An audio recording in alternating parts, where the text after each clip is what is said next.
ચંપકપુરીનો રાજા હંસધ્વજ. ભરોસો હોય તો શું થાય?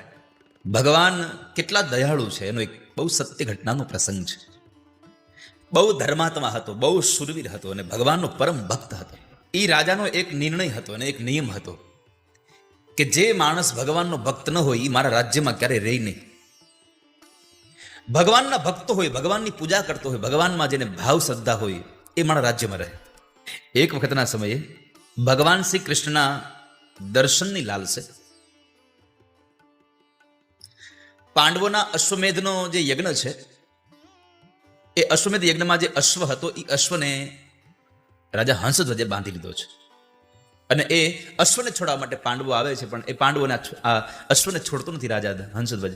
એટલે પાંડવોની સાથેનું યુદ્ધ નક્કી થાય છે. એમાં હંસધ્વજને 5 પુત્રો હતા: સુબલ, સુરથ, સમ, સુદર્શન અને છેલ્લો સુધન્વા. ભરી બજારે જોને કોઈ વેચાણા, કોઈ તેલ કડામાં બળતા. એ સુધન્વાની કથા છે. ભગવાનમાં અપાર ભરોસો હોય તો પરમાત્મા તમારા માટે શું કરે એ સાંભળો. બરાબર પાંડવો સાથેનું યુદ્ધ નક્કી થયું એટલે 5 પુત્રોને આજ્ઞા કરી, ચાલો જલ્દી આપણે તૈયાર થઈ જાવ. અને યુદ્ધ કરવા જવું હતું એટલે વળી પછી એક આજ્ઞા બીજી કરી કે જે કોઈ પોતાના સમયથી, નિર્ધારિત સમયથી મોડું આવશે તો એને ઉકળતા તેલની અંદર નાખી દેવામાં આવશે. સુધન્વા છે, સૌથી નાનો દીકરો છે. એ માતા પાસે જાય છે, માની આજ્ઞા લીધી છે.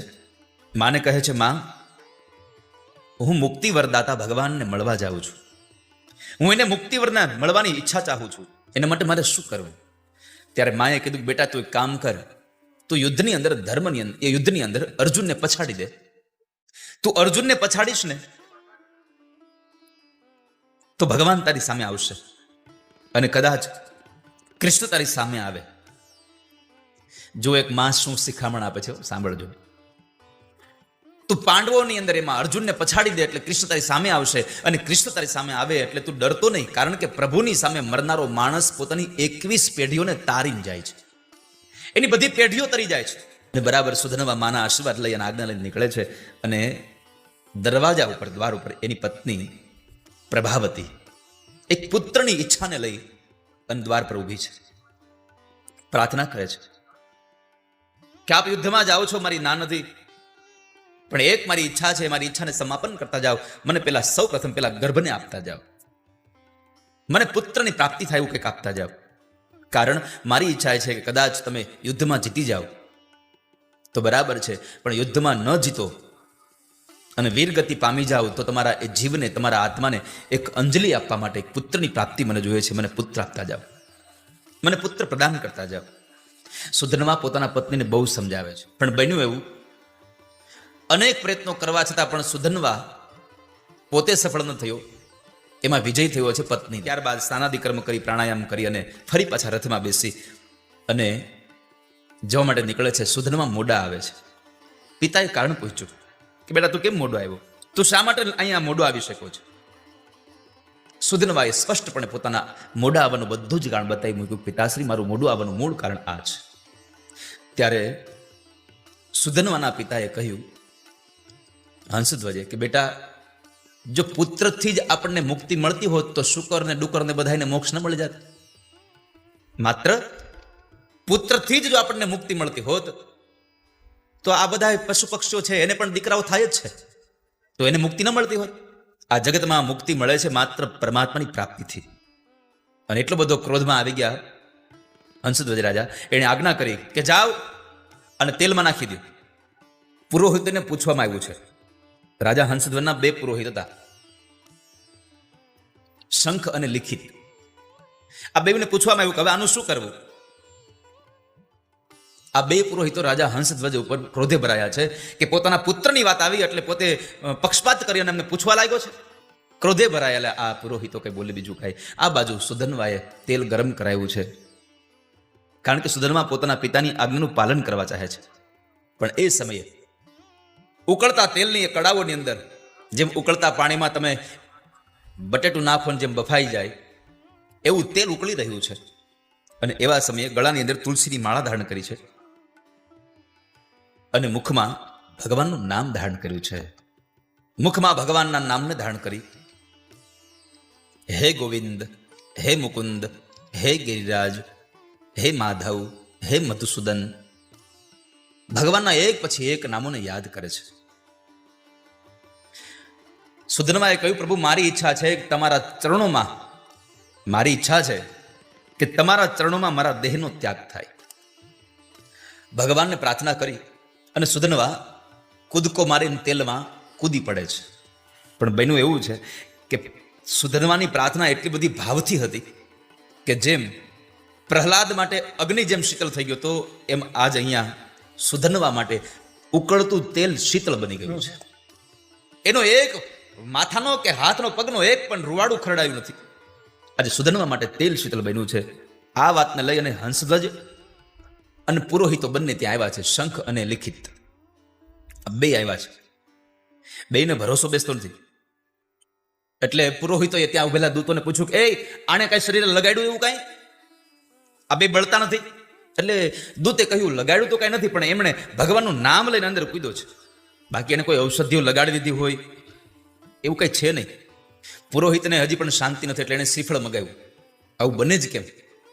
અને એ શ્રીફળને ઉકળતા તેલમાં નાખ્યું. ઘટના એ ઘટી, ઉકળતા તેલમાં નાખવામાં આવેલું શ્રીફળ ફાટ્યું છે અને ફાટેલું જે શ્રીફળનો એક ભાગ છે સીધો જ પુરોહિતના માથામાં, સીધો એને માથામાં વાગ્યો છે. આ બાજુ બુદ્ધિ થઈ ગઈ. શંખ મુનિને થયું કે આ ભગવાનનો ભક્ત છે, ભગવાન એના પર કૃપા કરી છે, મારાથી અપરાધ થઈ ગયો ભગવાનના ભક્તનો, હવે મારે જીવન જીવવું ન જોઈએ. એટલે પોતે શંખ જે મુનિ છે, શંખ પુરોહિત છે, એમણે પણ પોતાના પશ્ચાતાપને લઈ અને તેલમાં પડે છે. પણ કહેવાય છે કે તેલમાં પડ્યો ને તો ભગવાને સુધનવાને લઈ અને તેલને એટલું શીતળ બનાવ્યું હતું કે શંખ પણ શીતળ રહ્યા છે. એને પણ કંઈ ન થયું. સુધનવાના પ્રભાવે એનો પણ પ્રાણ બચ્યો છે. પછી તો કહેવાય છે કે સુધનવાને પગે લાગી વંદન કર્યા અને સુધનવાને પ્રજાના નાયક બનાવ્યા છે. એને સેનાનો નાયક બનાવ્યો અને કહ્યું કે હવે તમે યુદ્ધ કરવા જાઓ. સુધનવાએ તો વૃષકેતુ, પ્રદ્યુમ્ન, કૃતવર્મા, સાત્યકી આ બધા મોટા મોટા યોદ્ધાઓને માર્યા છે. પણ જ્યારે અર્જુન સામે યુદ્ધ થાય છે ત્યારે અર્જુનના સારથીને માર્યો છે, અર્જુનને ઘાયલ કર્યો છે. અર્જુને એ સમયે ભગવાનનું ભજન કર્યું છે, પરમાત્માનું ભજન કર્યું. જુઓ, મારે હવે તમને કહેવું છે કે ભગવાને એક તો તેલ શાંત કર્યું. તેલ શાંત કર્યા પછી જે ઘટના ઘટી છે બહુ અદ્ભુત ઘટના ઘટી છે. અર્જુને ભગવાનને યાદ કર્યા છે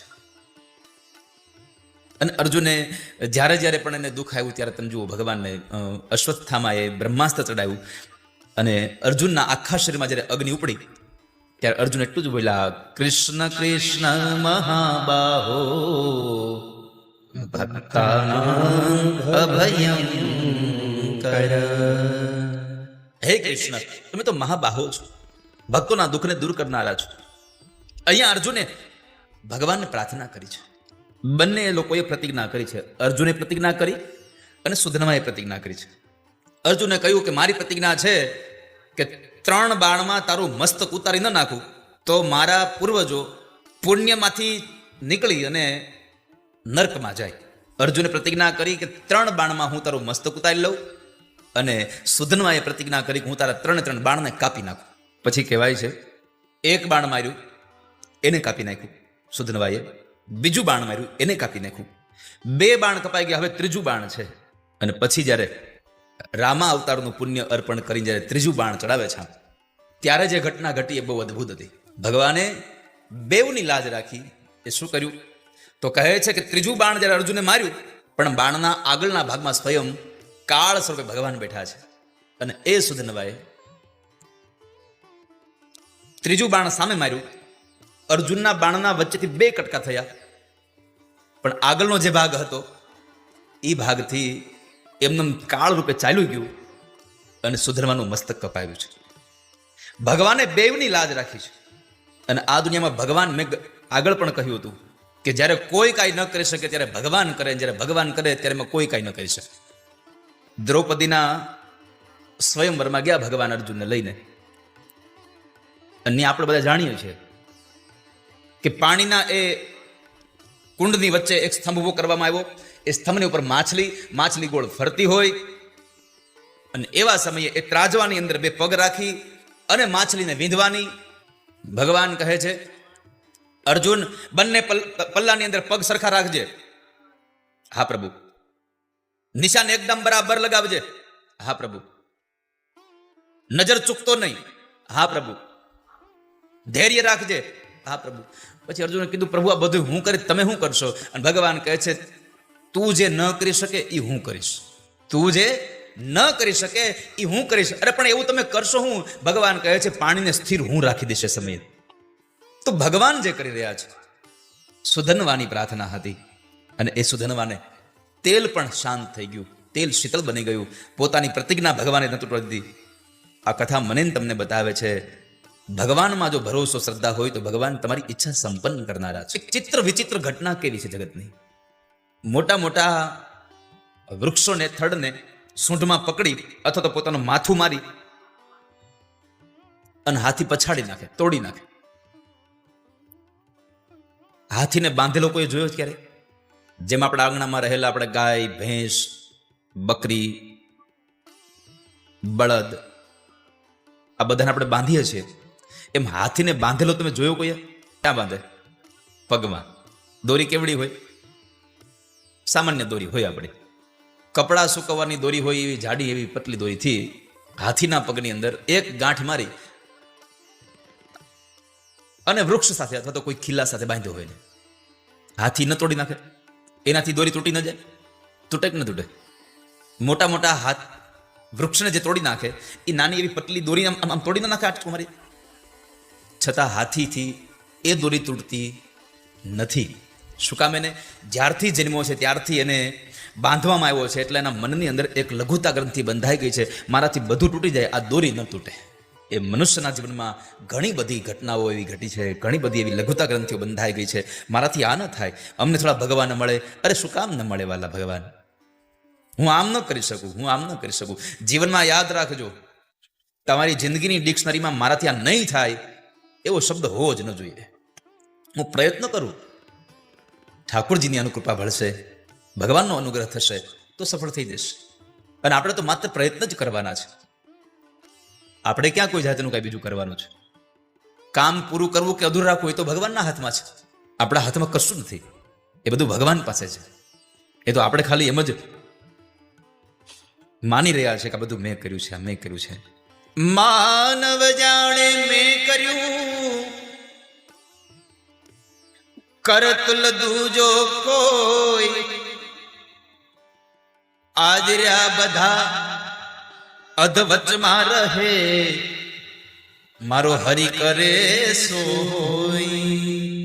તારાથી નહીં થાય, જે છે બધું ભગવાને કરી રહ્યું છે. આ જગતમાં આપણું આવું જ થાય છે કે જ્યારે આપણે બીમાર પડીએ, હોસ્પિટલમાં હોઈએ, ડૉક્ટરો અથાગ મહેનત કરતા હોય, આપણા પરિવારના બધા સભ્યો ત્યાં હાજર હોય, પછી ડૉક્ટર એમ કહે કે હવે આમાં સારવારથી કાંઈ થાય એવું છે નહીં, તમે ઘરે લઈ જાઓ, જેટલી થાય એટલી સેવા કરો. આપણે ઘરે લઈ આવીએ અને જ્યારે સ્નેહી સંબંધીઓ આપણા ખબર અંતર પૂછવા આવે, અમુક જણા ખબર પૂછવા આવે છે, હું કરવા આવે એની હળ નથી ઉઠતી. હા, એની પદ્ધતિ જ અલગ હોય. આપણે કોઈની ખબર અંતર પૂછવા જઈએ ને તો માણસને આમ થોડીક હરપત આપતી આવી. અમુક તો ખબર કાઢવા આવે અને માથા પાસે ખાટલાની પાંગથે બેસી જાય. હા, માથા પાસે બેસી જાય અને પછી આમ ધીમેકથી જાણે આપણી શોક સભામાં આવ્યો હોય એમ ખબર પૂછતો હોય. અમુક માણસ માંદા વ્યક્તિની ખબર પૂછવા જાય તો એ માંદો થઈ ગયો એવો થઈને જાય, બેસી ગયો બાજુમાં બેસીને કહે છે, અરે રે આ કમળો ક્યાંથી આવ્યો તમને? જુઓ તો ખરા, હાવ તમારું શરીર લેવાઈ ગયું છે. અરે આ રોગ તો એવો છે ને બાપા, કમળો થાય ને પછી કમળામાંથી કમળી થાય. હમણાં જો અમારા પાડોશમાં બિચારો 18 વર્ષનો છોકરો કમળો થયો, એમાંથી કમળી થઈ બિચારો ગુજરી ગયો અને અડધો આમનમ ભાંગી નાખ્યા. માણસની ખબર પૂછવા જઈએ ને તો એટલા બધા એના વિચારો સાત્વિક આપીએ આપણે કે માણસ અડધો એમનેમ સાચો થઈ જાય. 1-2 વખત મળ્યા હોય અને આપણે પછી કહીએ, અરે પણ તમે જુઓ તો ખરા, ગયા વખત કરતા તો તમારું આ વખતે બહુ સારું છે, આમ જુઓ તો ખરા, મોઢું તેજમાં આવી ગયું છે. ઓલા માણસને 1 તકની દવા નહીં ખાવી પડે, પણ અમુક તો ન્યા જઈને મારી જ નાખે. હાવ આ જીવાત્માની વાત છે. આ જીવાત્મા મૃત્યુ સાથે સદૈવ લડતો રહે છે. એક એક ક્ષણ લડતું રહે છે. દરેકે દરેક જીવાત્માની આ પીઠ પાછળ મૃત્યુ બેઠું છે. ક્યારે આમ બોચી પકડી લે ને એનો ભરોસો નથી. અને એ બોચી પકડે છે ત્યારે કોઈનું હાલશે નહીં.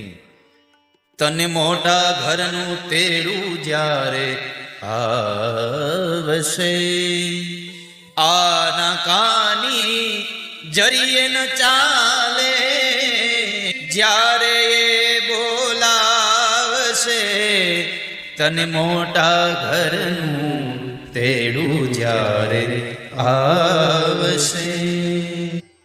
ભગવાન કહે છે આ જગતનો જીવાત્મા કોઈ પણ વ્યક્તિ મને જે કંઈ આપે હું સ્વીકાર કરું. પત્રમ પુષ્પમ ફલમ તોયમ, મને કોઈ પત્ર આપે, કોઈ પુષ્પ આપે, કોઈ ફળ આપે, કોઈ તૃણ આપે, અરે કોઈ ઝેર આપે, હું સ્વીકારી લઉં છું. પણ ભગવાન માટે સહજ ભાવ હોવો જોઈએ. મારી સંપદા ભગવાનના કામમાં આવે, મારું ધન ભગવાનના કામમાં આવે. વૈષ્ણવમાં એક જમનદાસ કરીને એક ભગવાનના પ્યારા ભક્ત હતા. અને એક વખતના સમયે એ માર્કેટમાં જાય છે, ભગવાનને ફૂલ ધરવું છે, ફૂલ લેવા માટે જાય છે. અને જ્યારે ફૂલ લેવા માટે ગયા તો એવા સમયે બે વસ્તુ ભેગી થઈ ગઈ. ગામનો એક યવન હતો અને એ યવન પોતાની પ્રિયતમાને એટલે કે પોતાની પ્રેમિકાને મળવા જતો હતો. એટલે એને એમ થયું કે લાવ એક પ્રેમિકા માટે ફૂલ લેતો જાવ. બરાબર બે જણા જમનદાસ અને પેલો પ્રેમી માણસ કામાતું એક જ દુકાને ભેગા થયા અને બેવની નજર એક ગુલાબના ફૂલ પર પડે છે અને કહ્યું મને આ આપો. જમનદાસ કહે છે મને આપો. પેલો માણસ કહે છે મને આપો. જમનદાસ કહે છે હું તમને આલ્યો 10 રૂપિયા આપી દઉં ફૂલના, તમે મને આ ફૂલ આપી દો. પેલો માણસ કહે છે અરે 10 લ્યો, હું 100 રૂપિયા આપ્યું, ફૂલ મને આપ. જમનદાસ કહે છે હું તમને ભાઈ 1000 રૂપિયા આપીશ, ફૂલ મને આપો. ઓલો માણસ કહે છે અરે હું તને 10,000 આપું, લાવ ફૂલ મને દે, મારે મારી પ્રિયતમાને આપું છે. જમનદાસે કહ્યું કે ભાઈ હું તને 1,00,000 રૂપિયા આપું, ફૂલ મને આપી દે. હું તને એક ફૂલના 1,00,000 રૂપિયા આપું, ફૂલ મને આપી દે. ઓલો યવન કહે છે કે ભાઈ 1,00,000 નું ફૂલ દઈને થોડું જોવાય ને, 1,00,000 કેટલા ફૂલ આવે આપણે, ભલે લઈ જતો એ આપણે જોતું નથી. જમનદાસે 1,00,000 રૂપિયામાં એક ગુલાબનું ફૂલ ખરીદી લઈ અને ભગવાન ઠાકોરજીના મંદિરે જાય છે. મંદિરે જઈને પૂજારીજીને એ ફૂલ આપ્યું. પૂજારીજીએ ભગવાનના મસ્તક ઉપર સુંદર પુષ્પને પધરાવ્યું. ઘટના ઘટી છે, ભગવાનના માથાનો મુગટ નીચે પડી ગયો છે. કારણ એ પુષ્પનો વજન નહોતો, પુષ્પમાં સમાયેલો જમનદાસના ભાવનો વજન હતો. ભગવાનને ભાવથી અર્પણ થાય. એકવાર એક જણો ભગવાન સત્યનારાયણની કથામાં ગયો અને સત્યનારાયણ ભગવાનની કથામાં 5 અધ્યાય પૂરા થયા. એટલે 5 અધ્યાય પૂરા થયા પછી આરતી થાય. એટલે ગોરદાદાએ આરતી કરાવી. એટલે આરતી લઈને એક છોકરો નીકળ્યો. એમાં બધા આપણો નિયમ છે કે આરતી આપણે ખાલી હાથે લેવી ન જોઈએ. અને આમ પણ ભગવાનના મંદિરે જાઓ ત્યારે ખાલી હાથ ન જશો. ચાહે તમે પ્રસાદ લેતા જાઓ, ચાહે તમે કોઈ ભગવાન માટે સામગ્રી લેતા જાઓ.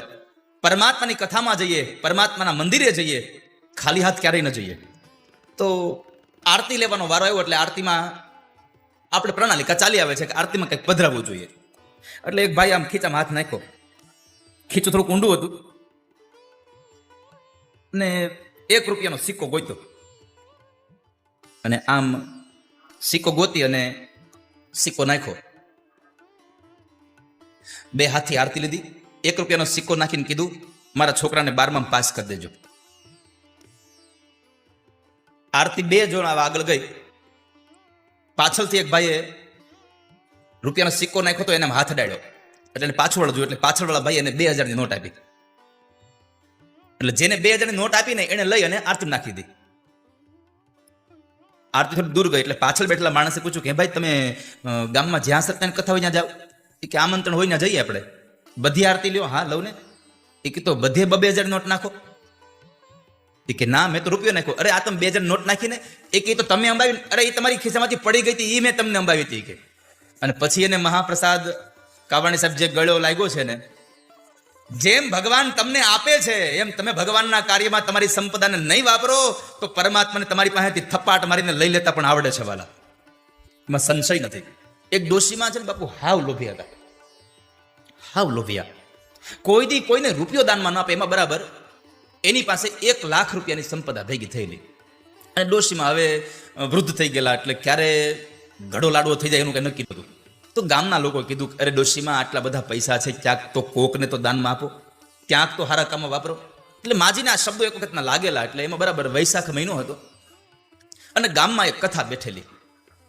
તો ગામમાં કથા બેઠેલી એટલે માજીને એમ થયું કે લાવ આજ 1 રૂપિયાનું દાન હું ભટ્ટ બાપાને કરી આવું. કેટલું? 1 રૂપિયાનું દાન હું ભટ્ટ બાપાને કરી આવું. એટલે માજી બરાબર કથામાં જવા માટે નીકળે. બપોર પછીની કથા હતી, તડકો બહુ હતો. 1 રૂપિયાનો સિક્કો લીધો, હાથમાં પકડીને લઈને જાય છે. ધીમે ધીમે ડગુ ડગુ હાલ્યા જાય. એમાં બરાબર માજી કથા મંડપ પાસે પહોંચ્યા તો આખા શરીરમાં પરસેવો વળી ગયેલો હતો. હથેળીમાં પરસેવો વળી ગયો તો પરસેવાને લઈને આખો સિક્કો ભીનો થઈ ગયેલો. એટલે ભીના થઈ ગયેલા સિક્કાને જોઈ અને માજી બોલ્યા, અરે રે રે રે, તું રોમા રોમા, તને મારી પાસે જવું નથી ગમતું? હાલ હું તને ભટ્ટ બાપાને નહીં આપું, પાછું મૂકી દો. આ તો ગોવિંદનું આપેલું છે વાલા, ગોવિંદના કામમાં વપરાય તો કઈ ખોટું નથી. ન સ્વર્ગલોક ન બ્રહ્મલોક જોઈએ છે તો ભગવાન તમારું ધામ જોઈએ છે. કારણ સ્વર્ગમાં ગયેલો, બ્રહ્મલોકમાં ગયેલો પાછો જન્મે છે, પણ ભગવાનના ધામમાં ગયેલો પાછો આવતો નથી. કારણ કે ભગવાન કૃષ્ણ બોલ્યા છે, યદ ગત્વા ન નિવર્તન્તે તદ્ધામ પરમમ મમ. જીવનમાં આપણો સ્વભાવ છે એમાં વિવેક હોવો જોઈએ, એમાં આદર અને સત્કાર હોવો જોઈએ, એમાં સન્માન હોવું જોઈએ. તો લક્ષ્મણજી મહારાજની વિવેકની મૂર્તિ છે માં. જ્યારે બધા લોકો જમતા હતા ને એમાં સીતાજીના બહેનપણીઓએ જરાક હાસ્ય કર્યું કે અયોધ્યામાં છોકરા ક્યાં થતા હતા? આ તો ખીર ખાધી પછી છોકરા થયા. લક્ષ્મણજી બોલ્યા છે, હા બરાબર છે હો સ્ત્રીઓ તમારી વાત, અયોધ્યામાં ક્યાં છોકરા થતા હતા? એ તો ખીર ખાધી એટલે છોકરા થયા. પણ જનકપુરમાં તો જમીનમાંથી દીકરીઓ નીકળી છે, પ્રસૂતાની વેદના વેઠવી ન પડે એટલે. રામજીએ લક્ષ્મણનો હાથ દબાવ્યો. લક્ષ્મણ, આનંદનો પ્રસંગ છે, લોકો આનંદ કરે, આવું ન કરો. અને ત્યારે લક્ષ્મણજી બોલ્યા છે, મોટા ભાઈ માફ કરજો, જીવનમાં આનંદ હોવો જોઈએ, પણ મર્યાદા મૂકી વિવેક છોડી અને આનંદ ન હોવો જોઈએ. કોઈને નીચા પાડી અને હાસ્ય કરવું એ હાસ્ય નથી, એ ઉપહાસ છે. તમારા જીવનનો આનંદ હોય, પણ કોઈકના મોઢા ઉપર આનંદ લાવીને તમને જે આનંદ આવે એ વિશેષ આનંદ છે.